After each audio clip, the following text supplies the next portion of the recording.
তাই এই ভগবত ভক্তি যাতে মানুষ অনুশীলন করতে পারেন, তার জন্য ভগবান তিনি কি করলেন, এই মনুষ্য সমাজে তার যে গুণ এবং কর্ম অনুসারে তিনি 4টি বর্ণ বিভাগ সৃষ্টি করলেন। চাতুর্বর্ণং ময়া সৃষ্টং গুণ কর্ম বিভাগ। 4টি বর্ণ এবং 4টি আশ্রম আমি যে সৃষ্টি করেছি গুণ কর্ম বিভাগ, গুণ কর্ম অনুসারে। কেন না, যাতে মানুষ এই বর্ণাশ্রম প্রথার মাধ্যমে একে অপরের সহযোগিতায় সে জীবনের পরম লক্ষ্যে পৌঁছাবে। তাই বর্ণাশ্রমের উদ্দেশ্য কি?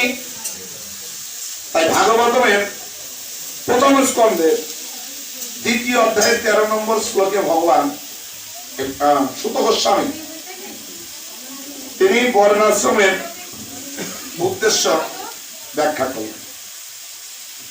অতপুম্বি দ্বিজশ্রেষ্ঠ বর্ণাশ্রম বিভাগস সংস্থিতস্য ধর্মস্য সংসিদ্ধি হরিতোষণম। বোঝা গেল? হে দ্বিজশ্রেষ্ঠ, তাই সিদ্ধান্ত করা হয়েছে যে স্বীয় বৃত্তি অনুসারে বর্ণাশ্রম ধর্ম পালনের মাধ্যমে কি করবেন? পরমেশ্বর ভগবান শ্রীহরির সন্তুষ্টি বিধান করাই হচ্ছে স্বধর্মের চরম লক্ষ্য বা চরম ফল। এখন আমাদের গুণ এবং কর্ম অনুসারে আমরা যে যে বর্ণে আছি, যে যে আশ্রমে আছি, কেউ ব্রাহ্মণ, ক্ষত্রিয়, বৈশ্য, শূদ্র, কেউ গৃহস্থ, ব্রহ্মচর্য, গৃহস্থ, বানপ্রস্থ, সন্ন্যাস, এই আশ্রম আর বর্ণ। তো আমাদের স্বভাব অনুসারে আমরা যে যে আশ্রমে আছি আর যে যে কর্মেই আমরা লিপ্ত রয়েছি বা যে যে বর্ণেই আমরা আছি, তাহলে এই বর্ণ এবং আশ্রমের উদ্দেশ্য কি? সংসিদ্ধি হরিতোষণম,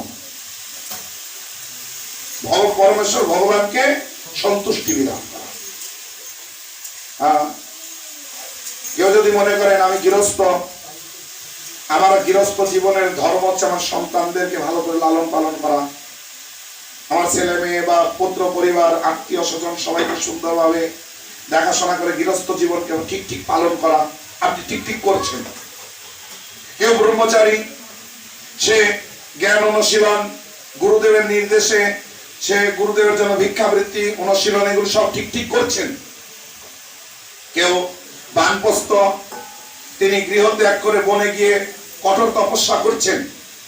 বা কেউ সন্ন্যাসী, তিনি তার সন্ন্যাস ধর্ম ঠিক ঠিক পালন করছেন, কিন্তু তার সেই ধর্মের মাধ্যমে ভগবান সন্তুষ্ট নয়। তাহলে কি হবে না, চৈতন্য চরিতামৃতে বললেন, 4 বর্ণ আশ্রমে যদি কৃষ্ণ নাহি ভজে, স্বধর্ম করিলেও রৌরবে পরিমাজে। আপনি গৃহস্থ, স্বধর্ম আপনার গৃহস্থ অনুসারে আপনি ছেলে মেয়ে, স্ত্রী, পুত্র, পরিবার ঠিক ঠিক প্রতিপালন করছেন, এটা স্বধর্ম। কিন্তু ওর মাধ্যমে ভগবানের সন্তুষ্টি বিধান নেই, তাহলে কোথায় যাবেন? রৌরব নাম। তাই স্বধর্মের চরম ফল হচ্ছে ভগবানকে সন্তুষ্টি বিধান। তাই ভাগবতের এই 2য় অধ্যায়ে 8ম শ্লোকে একই কথাই বললেন। প্রথম স্কন্ধের 2য় অধ্যায়ে 8ম শ্লোক, ধর্ম অনুষ্ঠিতস্য পুংসাম বিচক্ষণেন কথা সুজ ন উৎপাদয়েৎ যদি রতিম সময় শ্রম এব হি কেবলম। স্বীয় বৃত্তি অনুসারে বর্ণাশ্রম পালন রূপ স্বধর্ম অনুষ্ঠান করার ফলেও যদি পরমেশ্বর ভগবানের কথায় রুচি না জন্মে, তাহলে বৃথাশ্রম মাত্র। আমরা এতদিন ধরে যা করছি, শ্রম মানে বেগার খাটা, বৃথা শ্রম। এই জন্য আমাদের যে যে স্তরে আমরা আছি না কেন, প্রত্যেকেরই উদ্দেশ্য হচ্ছে পরমেশ্বর ভগবানকে সন্তুষ্টি বিধান করা। তো আমাদের এই যে মনুষ্য জীবনকে 4টা ভাগে ভাগ করা হয়েছে। 1 থেকে 25 বছর হচ্ছে ব্রহ্মচর্য। ব্রহ্মচারী জীবনে সে গ্রন্থ অধ্যয়ন করবে, কঠোর তপস্যা করবে, গুরুর নির্দেশে গুরুর জন্য ভিক্ষাবৃত্তি অনুশীলন করবে, এগুলি করবে। সে এগুলি করার মাধ্যমে যদি বুঝতে পারে তার ইন্দ্রিয়কে সে সংযম করেছে, তাহলে তিনি সরাসরি সন্ন্যাস আশ্রমে চলে যেতে পারবেন। আর যদি বুঝবেন না আমি আমার ইন্দ্রিয়কে সংযত করতে পারছি না, গুরুদেবের অনুমতি নিয়ে সে গৃহস্থ জীবনে প্রবেশ করবে। তাই ব্রহ্মচর্য আশ্রম, গৃহস্থ, পরেরটুকু কি আশ্রম। যারা গৃহে আছেন আপনারাও আশ্রমের অন্তর্ভুক্ত। আশ্রম মানে কি? আশ্রম কথার অর্থ হচ্ছে যা আশ্রয় প্রদান করে। আমাদের কারণ আশ্রয়ে থাকতে হবে। কেন না, এই জড়জগৎ এটা ভগবানের বহিরঙ্গা প্রকৃতি মায়ার দ্বারা পরিচালিত হচ্ছে। আর মায়াকে কার সঙ্গে তুলনা করা হয়? অন্ধকার। আর অন্ধকারে যখন আপনি বিচরণ করবেন, আপনার অন্ধকারে বিচরণ করতে গেলে হৃদয়ে কি থাকবে? ভয়, তাই না? কিন্তু আপনার কোলে যদি আপনার সন্তান থাকে, আপনার ভয় করলে আপনার কোলে সন্তান আছে, ওই সন্তানের ভয় লাগবে কিনা বলুন তো? লাগবে। কেন? ও বুঝবে যে আমি আমার পিতা মাতার আশ্রয়ে আছি। বুঝতে পারছেন? তাই দেখবেন এই জগতে আমাদের কোনো কিছুর অভাব নেই, তথাপিও প্রত্যেকের হৃদয়ে দেখবেন একটা দুর্বলতা কাজ করছে, উদ্বেগ, উৎকণ্ঠা, ভয় সবসময় কাজ করছে। করছে কিনা? কেন? একটা বাচ্চা তো পিতা মাতার আশ্রয়ে আছে। আমি কার আশ্রয়ে আছি? আমি কারোর আশ্রয়ে আছি? আমি যেহেতু কারোর আশ্রয় নেই, আমি আশ্রয় দাতা হয়ে পড়েছি, তাই আমার হৃদয়ে উদ্বেগ, উৎকণ্ঠা সবসময় কাজ করছে। এই জন্য আমাদেরকে পরমেশ্বর ভগবানকে আশ্রয় করতে হবে। কারণ আশ্রয় দাতা হচ্ছে পরমেশ্বর ভগবান, যার পাদপদ্মকে আশ্রয় করলে আর কোনো ভয় থাকবে না। ভজ হুরে মন শ্রীনন্দের নন্দন অভয় চরণার বিন্দুরে। ভগবানের পাদপদ্ম হচ্ছে কি? ভগবানের নাম হচ্ছে অভয় চরণ। মানে কি? যার পাদপদ্ম আশ্রয় করলে আর কোনো ভয় থাকবে না। এই জন্য আমাদের প্রত্যেকেরই পরমেশ্বর ভগবানকে আশ্রয় করে থাকতে হবে, তাহলে আর ভয় থাকবে না, উদ্বেগ, উৎকণ্ঠা এগুলি থাকবে না। তাই গীতার 2য় অধ্যায়েও একই কথা বলছেন, নেহ বিক্রমণ আশস্তি প্রত্যাবায় ন বিদ্যতে স্বল্পমপ্যস্য ধর্মস্য ত্রায়তে মহত ভয়াৎ। ভক্তি যোগের অনুশীলন কখনো ব্যর্থ হয় না, তার কোনো ক্ষয় নেই। অল্প অনুষ্ঠান তাকে সংসার রূপ মহাভয় থেকে পরিত্রাণ করে। এই জগতে সবচেয়ে বড় ভয় কি? মৃত্যুর ভয়। কেউ যদি অল্প মাত্র ভক্তি করে, অর্থাৎ ভগবানের পাদপদ্মকে আশ্রয় করে কিঞ্চিত মাত্র, তাহলে তিনি মহাভয় থেকে পরিত্রাণ পেতে পারেন। এই জন্য আমাদের ভগবানকে আশ্রয় করে জীবন যাপন, গৃহস্থ আশ্রম। তাই এই বাড়িতে আমরা প্রবেশ করেছি, এই যে গৃহ প্রবেশ। তো এই বাড়িতে পরমেশ্বর ভগবানকে মালিক রূপে স্থাপন করা হয়েছে। এই বাড়ির মালিককে ভগবান। আর এই বাড়িতে থাকবে তারা ভগবানের আশ্রয়ে, তারা গৃহস্থ আশ্রম। আশ্রয় মানে গৃহে থাকবে তো ভগবানের আশ্রয়ে তারা থাকবে। এই বাড়ির পরিচালক হচ্ছে কে? ভগবান। তাই এই গৃহস্থ 2 প্রকার আছে। একটা গৃহমেধি আর আদর্শ গৃহস্থ। হ্যাঁ, তো গৃহমেধি কাদেরকে বলা হয়? যারা দেহ এবং দেহ সম্পর্কিত সবকিছু আমার বলে মনে করে এটাকে, অর্থাৎ স্ত্রী পুত্র পরিবারকে কেন্দ্র করে যার গৃহস্থ জীবনকে পরিচালনা করে। ভক্তিবিনোদ ঠাকুর বলছেন প্রত্যেকটা কিছু কেন্দ্র রয়েছে। যেমন আপনি একটা গরু মাঠে দিয়ে আসবেন, একটা খুঁটি কেটে দিয়ে আসেন, তাই না? ওই গরু খাবার খায় কি করে? ওই খুঁটিকে কেন্দ্র করে। ঠিক এরকম গৃহস্থ তাদেরও একটা কেন্দ্র আছে। যারা স্ত্রী পুত্র পরিবারকে বা দেহকে কেন্দ্র করে তার গৃহস্থ জীবনকে পরিচালনা করেন তাদেরকে বলা হয় গৃহমেধি। আর যিনি ভগবানকে কেন্দ্র করে তার গৃহস্থ জীবন পরিচালনা করেন তাকে বলা হয় আদর্শ গৃহস্থ। আর এই গৃহমেধীদের কাজ কি? তারা কি করেন গৃহমেধীরা? এখানে ভাগবতমের 2য় স্কন্ধের 1ম অধ্যায়ের 2য় শ্লোক থেকেই সুখদেব গোস্বামী এই গৃহমেধীদের কথা উল্লেখ করলেন। শ্রোতব্যাদিনী রাজেন্দ্র নিনাং সন্তি সহস্রশ অপশ্যতাং আত্মতত্ত্বং গৃহেষু গৃহমেধিনাম। এই গৃহমেধীদের কাজ কি? তারা আত্মতত্ত্ব জ্ঞান আলোচনায় উদাসীন। তারা কখনো আত্মতত্ত্ব জ্ঞান আলোচনা করে না। এতে কি থাকে? উদাসীন। হ্যাঁ, আর এই সমস্ত বিষয়াসক্ত গৃহমেধীদের অসংখ্য শ্রবণীয়, কীর্তনীয় এবং স্মরণীয় বিষয়বস্তু রয়েছে। তারা কিন্তু শ্রবণও করে, কীর্তনও করে, আবার স্মরণও করে সবসময়। অসংখ্য এগুলি রয়েছে। কি বিষয়ের প্রতি তারা আসক্ত, বিষয় বাসনা নিয়ে তারা এগুলি চর্চা করে।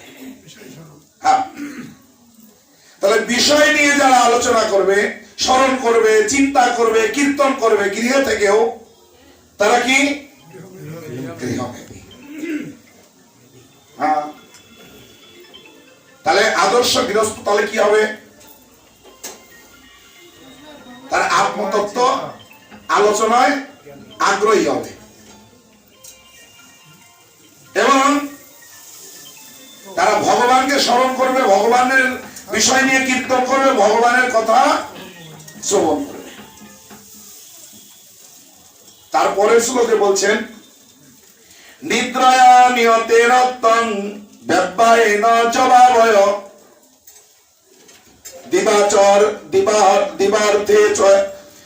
দিবাচর্থে হয়া রাজন কুটুম্ব ভরণে নবা। তারা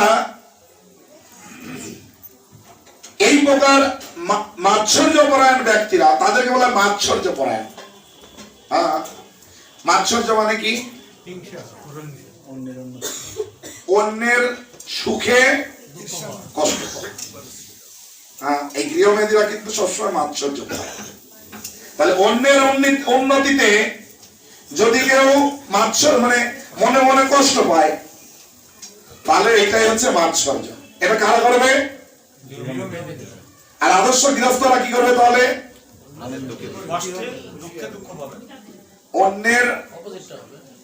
অন্যের যখন কোন আনন্দ বা সুখ দেখে তিনি নিজেও অন্যের আনন্দে আনন্দিত হবে। হ্যাঁ, এর বিপরীতটাই হচ্ছে গৃহস্থদের কাজ। হ্যাঁ, তারা দিনের বেলায় মানে রাত্রের বেলায় নিদ্রামগ্ন এবং রতিক্রিয়ায় ব্যস্ত। এই দুটো তাদের রাত্রের কাজ। কি কি? নিদ্রামগ্ন আর রতিক্রিয়া। আর দিনের বেলায় তারা আত্মীয় স্বজনদের প্রতিপালনের জন্য অর্থ উপার্জনের চেষ্টায় দিবাভাগ অপচয় করে। বোঝা গেল? দিনের বেলা আত্মীয় স্বজনদের ভরণ পোষণের জন্য অর্থ উপার্জনের সময় নষ্ট, আর রাত্রে বেলায় ঘুম আর প্রতিক্রিয়া। কি বলছেন? দ্বিতীয় হচ্ছে তারা রাত্রে বেলায় কিভাবে অতিবাহিত করে? নিদ্রা এবং প্রতিক্রিয়া। আর দিনের বেলায় আত্মীয় স্বজনের ভরণ পোষণের জন্য দিবাভাগ অপচয় করছে। তারপরে দেহ অপত্য কলত্রাদিষু অসৎ সৈন্যেষু আত্মশোচ অসৎ দেহ অপত্য কলত্রাদিষু আত্মসৈন্যেষু অসৎসু অপি তেষাং প্রমত্ত নিধানং পশ্যন্নপি ন পশ্যতি। আত্মতত্ত্বজ্ঞান রহিত ব্যক্তিরা দেহ, পুত্র, পত্নী আদি অনিত্য সৈনিকদের প্রতি অত্যন্ত আসক্ত জীবনের প্রকৃত সমস্যার সমাধান করার কোনো চেষ্টা করে না। এই সমস্ত বিষয়ে অনিত্যতা সম্বন্ধে যথেষ্ট অভিজ্ঞতা থাকা সত্ত্বেও তাদের অবশ্যম্ভাবী বিনাশ দর্শন করে না। মোবাইল সাইলেন্ট করে দিন। হরে কৃষ্ণ। তাহলে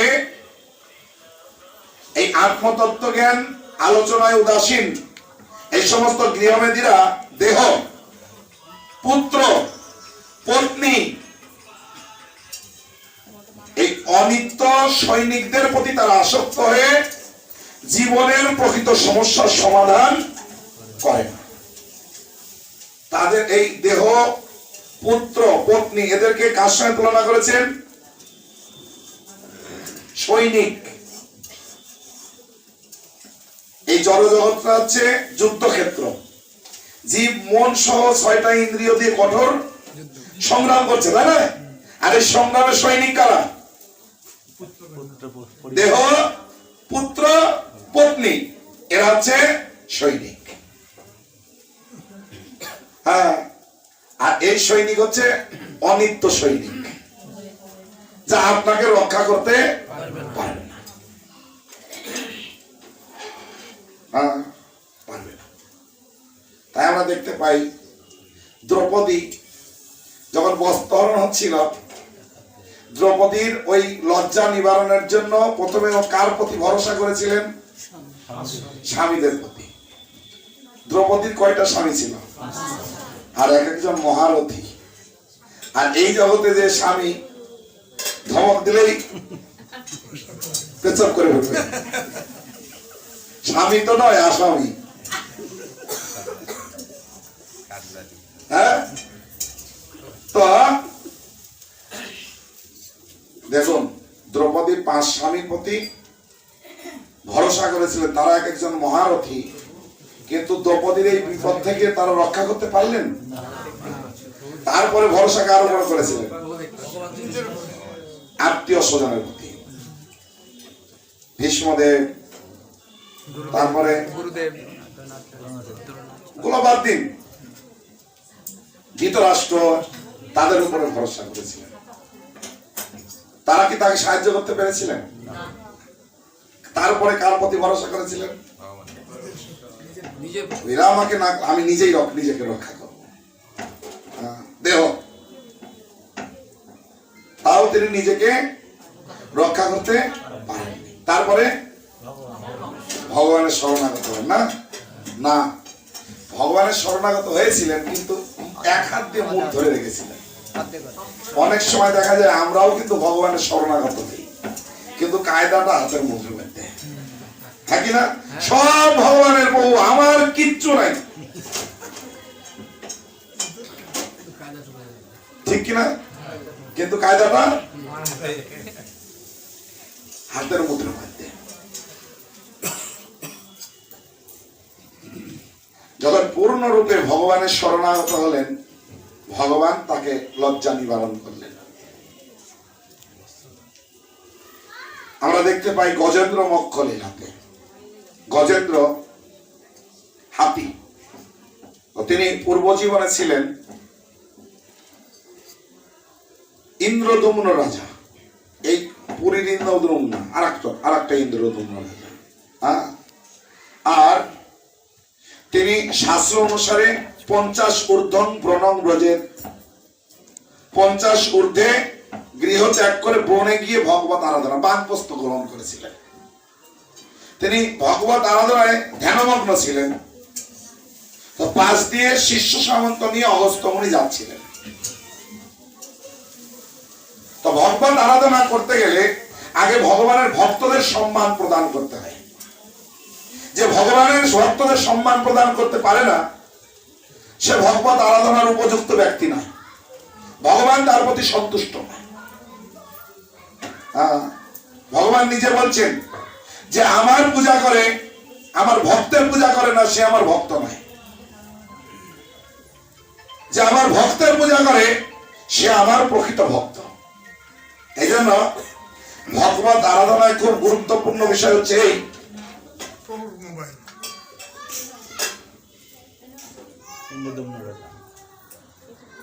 হরে কৃষ্ণ। তিনি তপস্যা ধ্যানমগ্ন ছিলেন, তার অতটা দোষও ছিল না। তো অগস্ত্য মুনি যাচ্ছিলেন, কিন্তু অগস্ত্য মুনি দেখলেন এই রাজা সে বনে এসছে ভগবত আরাধনার জন্য, ভগবত ভক্তদের সম্মান দিতে পারে না, আর অভিমান যায়নি। তাই এই মোটা বুদ্ধি, তাই ভগবানের কৃপা কি করে লাভ করবে? তাই অভিশাপ দিলেন যে তুমি বনে এসছো ভগবত আরাধনা করার জন্য, তোমার এখনো অহংকার যায়নি, ভক্তদের তুমি সম্মান প্রদান করতে পারো না, তাই তুমি হাতিজনি প্রাপ্ত হও। তো ইন্দ্রদম্ন রাজা তিনি চেতন মানে ধ্যান থেকে উঠে তিনি বুঝতে পারলেন অভিশপ্ত হয়েছেন।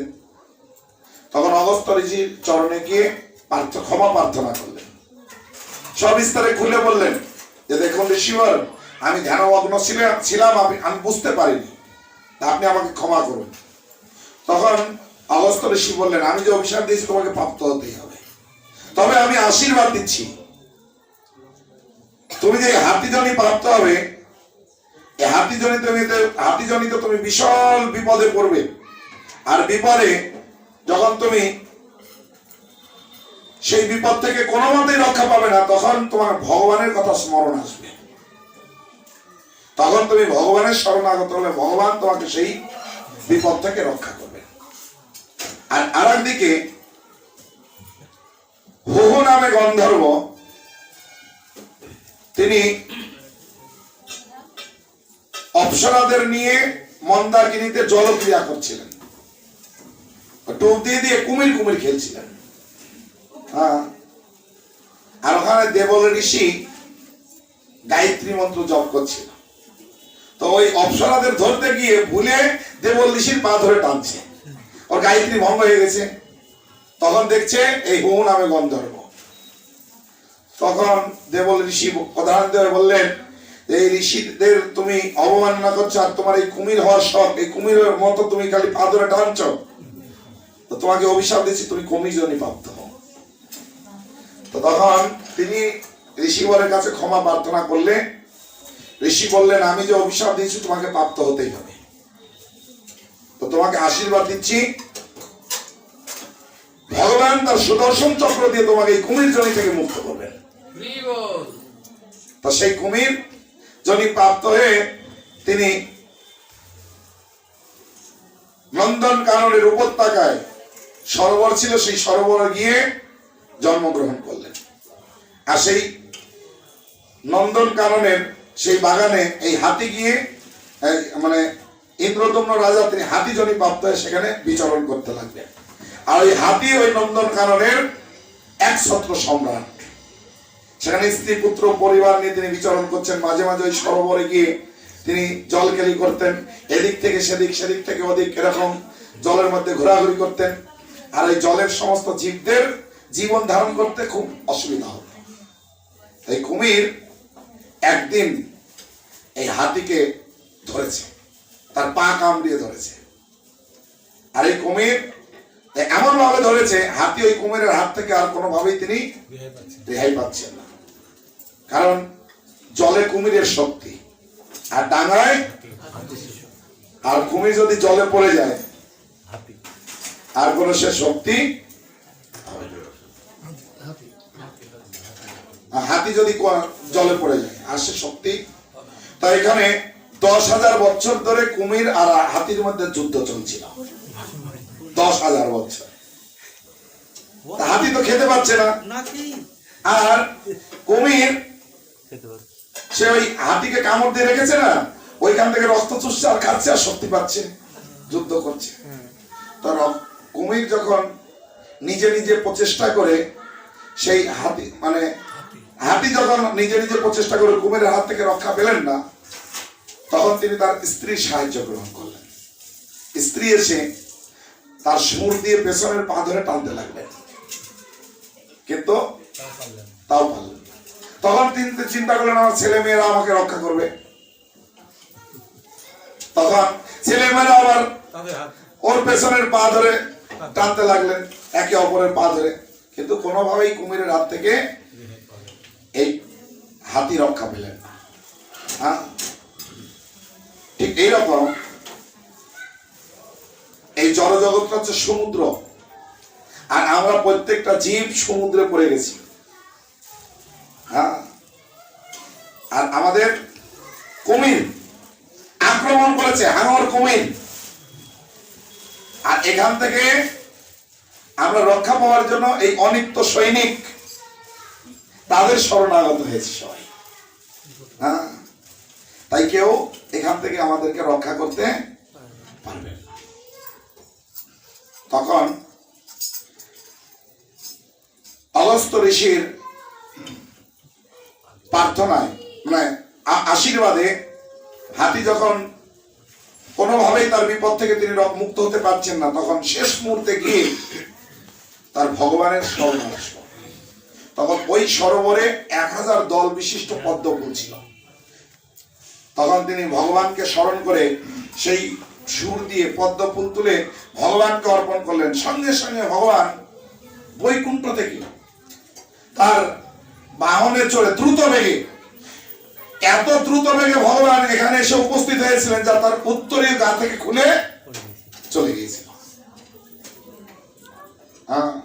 তখন সুদর্শন চক্র দিয়ে কুমিরের গলাকে ছেদন করলেন। সেই কুমির ভগবানের হাতে নিধন হয়ে তিনি সেই গন্ধর্ব রূপ ফিরে পেয়ে গন্ধর্ব লোকে চলে গেলেন। আর ভগবান হাতিকে কৃপা করে তিনি দিব্য শরীর দান করে ভগবত ধামে নিয়ে চলে গেলেন। এইভাবে গজেন্দ্র মোক্ষ লীলা ভাগবতমে বর্ণনা করা হয়েছে। এখান থেকে আমরা বুঝতে পারি যে এই জগতে আমাদেরকে এই কুমিরের হাত থেকে কেউ রক্ষা করতে, তাই আমাদের কার শরণাগত হতে হবে? ভগবানের শরণাগত। হ্যাঁ, কিন্তু যারা গৃহমেরী তা বুঝতে না পেরে তারা তাদের শরণাগত হয়, কিন্তু তার জীবনের প্রকৃত সমস্যার সমাধান করতে পারে না। আর এখানে বলছেন এই সমস্ত বিষয়ের অনিত্যতা সম্বন্ধে অভিজ্ঞতা থাকা সত্ত্বেও, যে এই জড়জগৎ যে অনিত্য এবং এই জড়জগতের সমস্ত কিছু অনিত্য, সবার কিন্তু অভিজ্ঞতা আছে, আছে কিনা? হ্যাঁ, থেকেও তারা তাদের অবসম্ভাবী বিনাশ দর্শন করে না। এইভাবে গৃহমেদীরা তাদের জীবনকে তারা পরিচালনা করে। তাই আদর্শ গৃহস্থ তারা এটা উপলব্ধি করতে পেরে তারা গৃহকে ভগবানের সঙ্গে কেন্দ্র করে গৃহস্থ আশ্রমে পরিণত করে তারা গৃহস্থ জীবনকে তারা পরিচালনা করেন। আসলে এই যে গৃহ প্রবেশ,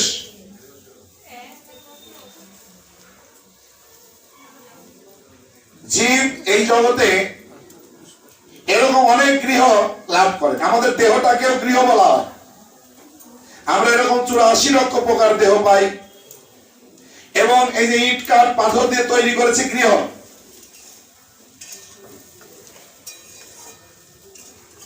এরকম টিনের গৃহ, মাটির গৃহ আমরা নির্মাণ করি, ওগুলো থাকতেও আমরা এখন এই ইট কাঠ পাথর দিয়ে তৈরি করছি। কেন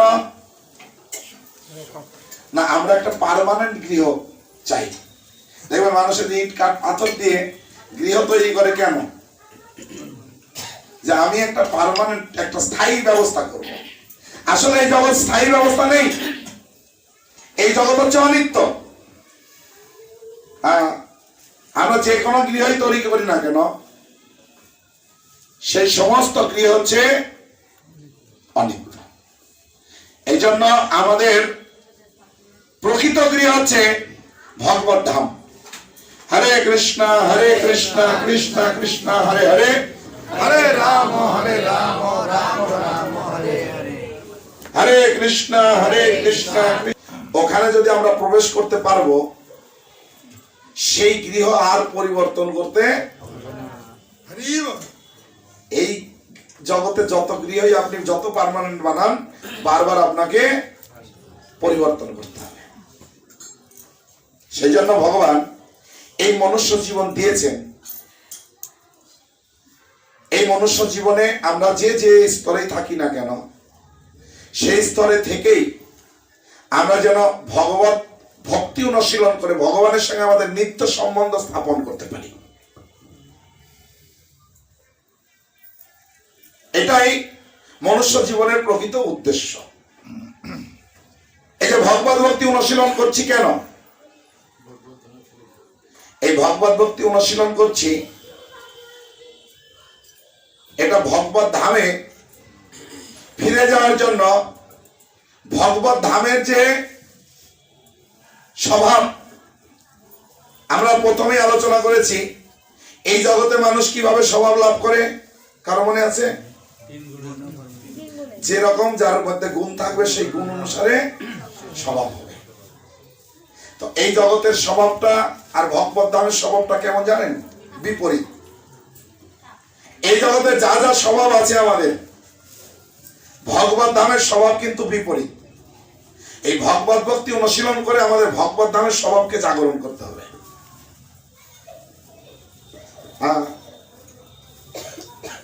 এই জন্য আমরা এই জীবনে ভগবত ভক্তি অনুশীলন করছি। তো ভক্তিবিনোদ ঠাকুর বললেন, আপনি যে গৃহে যদি ভগবত ভক্তি ভজন করবেন, আপনার গৃহটাই গোলক বৃন্দাবনে পরিণত হয়ে যাবে। যেদিনও গৃহে ভজন দেখি গৃহেতে, এই গৃহে আপনি ভগবত ভজনা করে গৃহটাকে গোলক বৃন্দাবনের পরিণত করবেন, আর এই দেহ ত্যাগ করে তাহলে সরাসরি কোথায় যাবেন? গোলক বৃন্দাবনে চলে যাবেন। হ্যাঁ, এই জন্য আমাদের এই ভগবত ভজনা এটা খুব গুরুত্বপূর্ণ, যাতে আমরা গৃহে ভগবত ভক্তি করে ভগবত ভজনা করে গৃহকে গোলক বৃন্দাবনে তৈরি করতে। এখন গোলক বৃন্দাবনের কি স্বভাব, কি করে বুঝবো বলুন দেখি? একটু আগেই তো বলে দিলাম, গোলক বৃন্দাবনের কি স্বভাব, কি করে বুঝবো? হ্যাঁ, এই জগৎ যেহেতু ভগবত ধামের বিপরীত ধাম জগৎ, তাহলে এই জগতের যা স্বভাব ভগবত ধামে তার বিপরীত স্বভাব। তাহলে এই জগতে যে যে স্বভাব আছে, এই ভগবত ভক্তির মাধ্যমে কিন্তু সেই স্বভাবগুলো পরিবর্তন করতে হবে, বিপরীত স্বভাব আমাদেরকে জাগরণ করতে হবে। এটাই ভগবত ভক্তি অনুশীলনের প্রকৃত উদ্দেশ্য। হরে কৃষ্ণ কৃষ্ণ কৃষ্ণ হরে হরে, হরে রাম রাম রাম হরে। মাৎসর্য, ধন্যবাদ। তাহলে আমাদের ভগবত ভক্তির মাধ্যমে বিপরীত স্বভাব নির্মৎসর।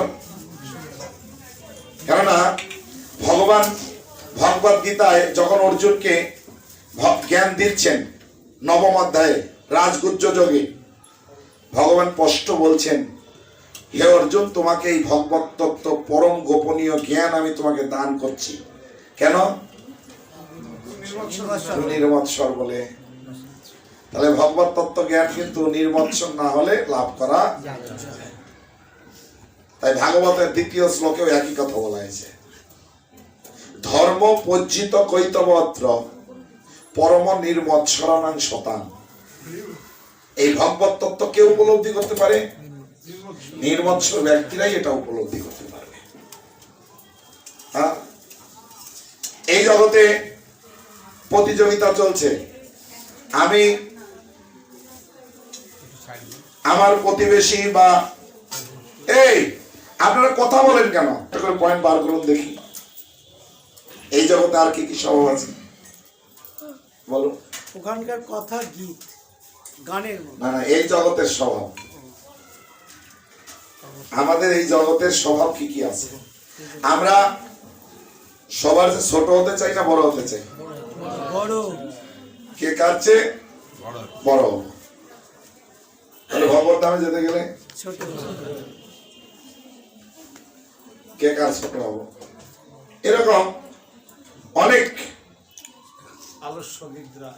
যে যে স্বভাব এই জগতে আছে ওগুলো আমরা লিস্ট করে করে আমরা দেখতে পারি। তো যাই হোক, এইভাবে ভগবত ধামের গুণাবলী আমাদেরকে লাভ করতে হবে, এটাই হচ্ছে ভগবত ভক্তি। তো যাই হোক, আজকে আমাদের কি নাম, বাড়ির মাতাজি ভুলে গেলাম, ভাবনা সঙ্গে ইসকন দান করছেন। আচ্ছা আপনারা বলুন তো, কারা কারা আপনাদের সংসারে অশান্তি চান? অশান্তি চান না, তাই না? শান্তি আছে? শান্তিও নেই। অশান্তিও চান না, শান্তিও নেই। কেন জানেন কেন অশান্তি নেই? না, আপনি চাইছেন আমি যেভাবে বলবো সংসারটা এইভাবে চলবে। আপনার স্ত্রী বা আপনার স্বামী কি চাইছে? আপনারটা চাইছে না, তুমি যা বলবে তো, আমি যা বলবো তাই। আপনার ছেলে বৌমা, আমরা যা বলবো ওটা চলবে না, আমরা যা বলবো তাই চলতে হবে। মা বাবা, তো 5 জনের যদি 5 মত হয়, সেই সংসারে শান্তি আসতে পারে না। যদি ভগবানকে কেন্দ্র করেন, ভগবান মালিক, আর আমরা যদি উপলব্ধি করি আমি ভগবানের দাস, ভগবানের দাসী, প্রত্যেকেই বাড়ির প্রত্যেকেই আমরা যদি উপলব্ধি করতে পারি আমরা ভগবানের দাস দাসী। দাসের দাসীর কর্তব্য কি? নিজের চিন্তা খাটানো না প্রভুর নির্দেশে চলা? প্রভুর নির্দেশে চলতে হবে। তো আপনিও বুঝলেন আমাকে ভগবানের নির্দেশে চলতে হবে। আপনার স্বামী, আপনার স্ত্রী, আপনার ছেলে মেয়ে, আপনার বৌমা, আপনার মা বাবা সবাই বুঝলেন ভগবানের নির্দেশে চলতে হবে। তাহলে বলুন শান্তি আসবে কিনা? হ্যাঁ, এই জন্য গৃহকে যখন ভগবান স্থাপন করবেন, প্রত্যেক গৃহস্থের কর্তব্য ভগবান কি চাইছেন এটা উপলব্ধি করে ভগবানের নির্দেশ অনুসারে গৃহকে পরিচালনা করবে। আর তার জন্য আমাদের কয়েকটি করণীয় বিষয়বস্তু আছে। কি? বাড়িতে ছেলে মেয়ে নিয়ে কিছু সময় গৃহস্থরা হাততালি দিয়ে হোক, মৃদঙ্গ করতাল হোক, একটু হরিনাম করবেন। প্রত্যেক গৃহস্থ একটু ছেলে মেয়ে সবাইকে নিয়ে গীতা ভাগবত একটু প্রতিদিন অধ্যয়ন করবেন। এগুলি অধ্যয়ন করলে, হরিনাম করলে আমাদের চেতনা মার্জন হবে। প্রত্যেকে আমরা উপলব্ধি করতে পারবো না ভগবান হচ্ছেন মালিক, আমি তার দাস। আর মাঝে মাঝে এই ভক্ত সঙ্গে অর্থাৎ নামট্য সঙ্গে আমাদেরকে যোগদান করতে হবে। প্রত্যেক গৃহস্থ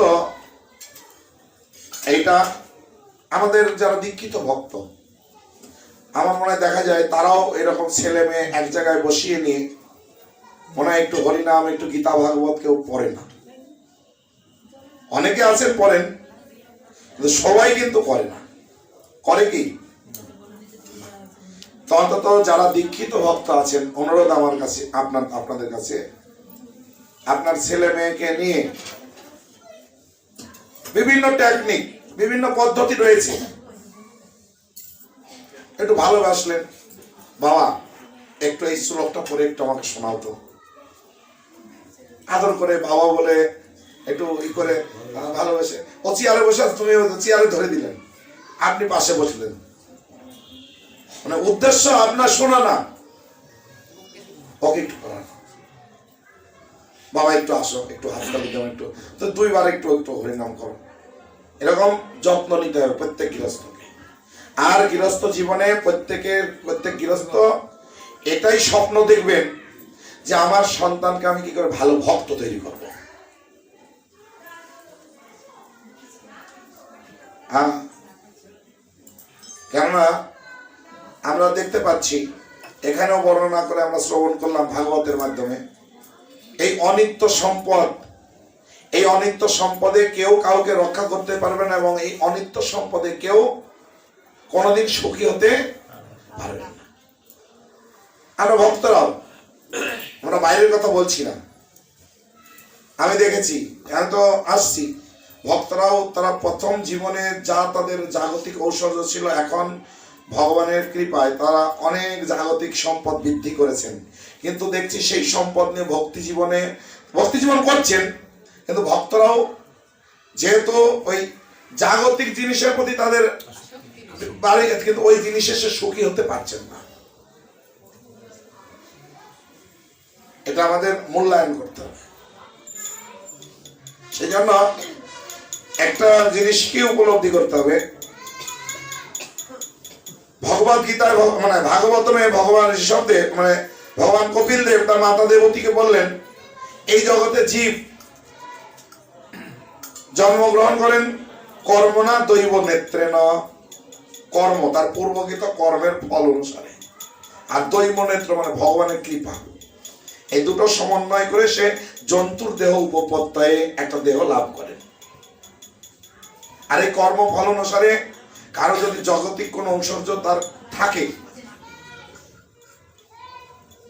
বিনা প্রচেষ্টায়, তার মানে কর্ম করবেন না এটা নয়, আপনাকে অত্যাধিক প্রচেষ্টা করতে হবে না, দেখবেন বিনা প্রচেষ্টায় তার সেই প্রাপ্য বস্তু তার কাছে চলে আসবে।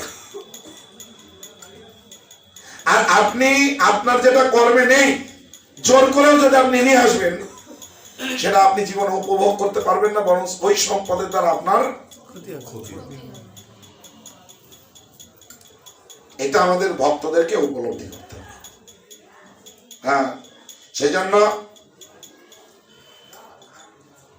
গৃহস্থ জীবনে আমাদের খুব, কারণ আমরা এই যে জগতে আছি, এই জগৎ তো ভগবানের বহিরঙ্গ শক্তি মায়ার দ্বারা পরিচালিত হচ্ছে। সেজন্য আমাদের খুব সতর্ক থেকে সুন্দরভাবে এই জীবনটাকে আমরা যেন প্রত্যেকেই সফলতা লাভ করতে পারি, তার জন্য আমাদের অত্যন্ত যত্নবান হয়ে ভগবানের নির্দেশ অনুসারে জীবনকে পরিচালনা করতে। এখন ভগবান কিভাবে আমাদেরকে নির্দেশ প্রদান করেন? হ্যাঁ, ভগবান তার শুদ্ধ ভক্তদের মধ্যে দিয়ে তিনি আমাদেরকে নির্দেশাদি প্রেরণ করেন।